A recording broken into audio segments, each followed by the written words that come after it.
जय जगन्नाथ। मैं शिवानी चक्रवर्ती मैं हरशंकर चक्रवर्ती अपने चैनल बोंग फूड टेल्स में आप सबका स्वागत करते हैं। आज की हमारी वीडियो में हम एकादशी को लेकर कुछ सवालों के जवाब देंगे, क्योंकि कुछ हमारे सब्सक्राइबर हैं जो हमसे पूछा है ये सवाल। सबसे पहला सवाल ये है और मुख्य सवाल यही है कि क्या एकादशी के दिन प्रभु का अलग से भोग बनाया जाता है या फिर प्रभु को अलग से नैवेद्य अर्पण करना चाहिए। क्योंकि एकादशी का जो भोजन होता है वो बहुत रेस्ट्रिक्टेड होता है, बहुत सारी चीज़ें खानी नहीं होती और जिस जगह की जो मान्यता होती है उस हिसाब से भोजन करना होता है। बहुत सारी जगह पर अमूमन हर जगह पर एकादशी पर अन्न भोजन निषिद्ध है और बहुत सारी जगह पर गेहूँ या फिर गेहूँ से बने कोई भी सामग्री हो उसको खाया नहीं जाता, दाल खाया नहीं जाता। वहीं और भी बहुत दूसरी जगह हैं जहाँ पर एकादशी के दिन गेहूं से बनी हुई चीज़ें खाते हैं, सूजी मैदा ये सब खाते हैं और दाल भी खाते हैं। और बहुत सारे लोग हमसे ये जानना चाहते हैं कि जगन्नाथ धाम में जो एकादशी की नीति होती है उसमें क्या प्रभु को कोई अलग से भोजन बना के दिया जाता है। क्योंकि बहुत सारे लोगों का ये मानना है कि एकादशी के दिन प्रभु के पास अन्न का भोग नहीं लगाना चाहिए। तो यहाँ पर सबसे पहली बात, एकादशी का व्रत देव के लिए किया जाता है, देव नहीं करते, देव के लिए किया जाता है।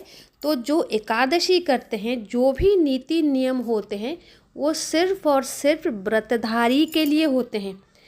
भगवान को जिस तरीके से हर रोज़ भोजन दिया जाता है, भोग प्रसाद लगाया जाता है, एकादशी के दिन भी वही भोग लगाना चाहिए। भगवान को अन्न भोग नहीं लगाना है ऐसा कहीं पर नहीं लिखा, क्योंकि भगवान एकादशी का व्रत नहीं करते, भगवान के लिए एकादशी का व्रत किया जाता है।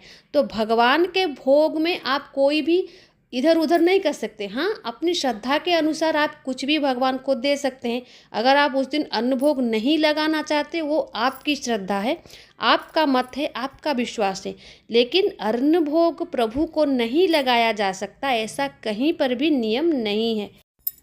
और अगर कहीं पर भी ऐसा नियम होता तो मंदिरों में ही सर्वप्रथम उसका पालन किया जाता। देखिए, हमारा देश जो है ना वो बहुत विशाल है और जो हम सनातन धर्म को मानने वाले लोग हैं, हमारा जो आस्था का स्थान है वो मंदिर है। हर जगह पर मंदिर है, पूर्वी भारत में है, उत्तर भारत में है, पश्चिम में है, दक्षिण में है।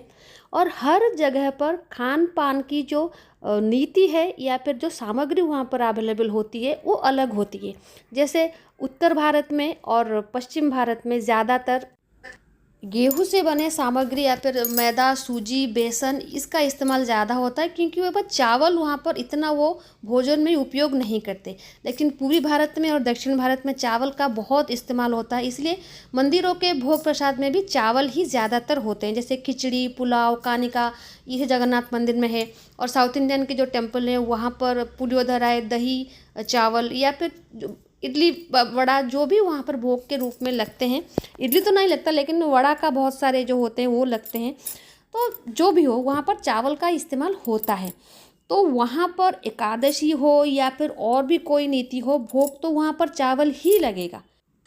एकादशी के लिए कोई अलग से भोग नहीं लगता। अगर जगन्नाथ मंदिर की बात करें, जगन्नाथ जी को हर रोज़ जो भोग लगता है एकादशी वाले दिन भी वही भोग लगता है। क्योंकि जैसा हमने वीडियो की स्टार्टिंग में कहा, देव के लिए, भगवान के लिए व्रत किया जाता है, भगवान व्रत नहीं करते। आप भगवान को व्रती बनाकर उनका भोजन परिवर्तन नहीं कर सकते। जो व्रती हैं नियम उन्हीं के लिए ही होता है। और दूसरी बात, जगन्नाथ धाम में जो एकादशी करते हैं वहाँ पर वो एकादशी के दिन अन्न भोजन करते हैं। हम जब एकादशी घर में हमारा नीति नियम होता है तो जिस तरीके से एकादशी का व्रत होता है उसी तरीके से भोजन करते हैं।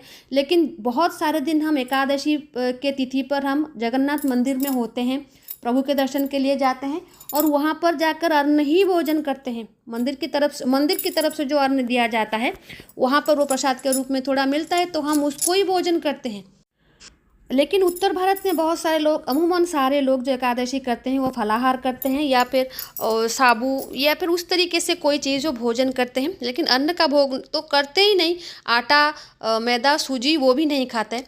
लेकिन उड़ीसा में एकादशी हम बचपन से देखते आ रहे हैं, घर में होता है, मायके में भी होता था, ससुराल में भी होता है, तो देखते आ रहे हैं कि यहाँ पर आटा, सूजी और दाल ये तीनों यहाँ पर एकादशी पर खाया जाता है। दालमा और रोटी या फिर पराठा या फिर पूरियाँ तले जाते हैं एकादशी के भोजन के रूप में, अन्न नहीं खाया जाता।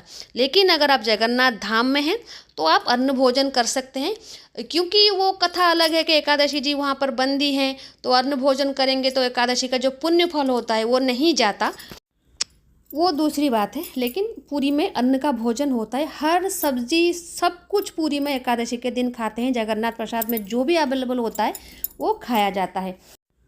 और हमारे कुछ व्यूवर्स ने हमसे सवाल किया था कि वो सुन रहे हैं आजकल कि एकादशी के दिन किनुआ की खिचड़ी भगवान को भोग लगाना चाहिए और ख़ुद भी किनुआ की खिचड़ी खाना चाहिए। तो ये जो किनुआ वाला फंडा है ना, वो 10-15 साल से भारत में चल रहा है। देखिए, किनुआ जो है वो कोई भारतीय फसल तो है नहीं, वो एक अमेरिकन शस्य है। और ऐसा नहीं है कि आप किनुआ नहीं खा सकते या फिर किनुआ की खिचड़ी भोग नहीं लगा सकते। अगर वो सात्विक भोजन है तो आप लगा सकते हैं। लेकिन किनुआ खिचड़ी का ये जो फैशन चला हुआ है ना अभी, ये इस्कॉन वालों की तरफ से है। मैं यहाँ पर इस्कॉन को कोई गलत तरीके से नहीं बोल रही हूँ, क्योंकि बहुत सारे अमेरिकन हैं जो इस्कॉन को मानते हैं, लेकिन वो वहाँ पर चावल से बनी खिचड़ी या फिर वो कोई इंडियन फूड शायद हर रोज़ नहीं खा सकते, तो वो एकादशी के दिन वो किनुआ की खिचड़ी खाते हैं।